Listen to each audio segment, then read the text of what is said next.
So, ayan. Ngayon ay tayo gagawa ng gulay na toge. Yan. Sa pinritong limpo, naglagay na rin ako ng ating kamote. Lagyan natin ang kamote para mas masarap yung ating toge. Prito bagya yung ating kamote.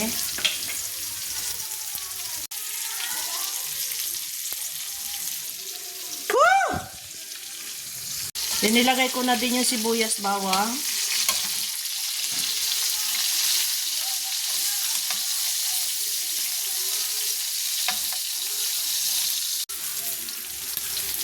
Try na rin natin yung kamatis.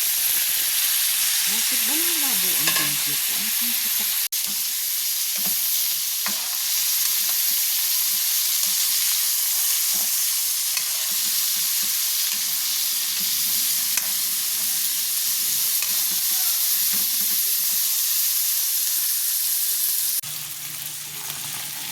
Bagyo beans at carrots, nilagay ko na. Huli na natin yung toge.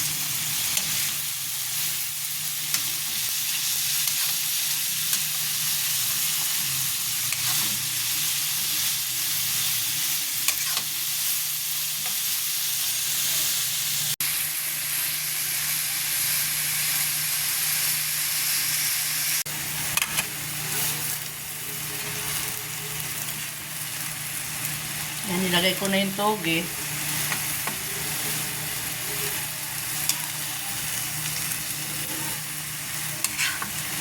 Ang hirap haluin.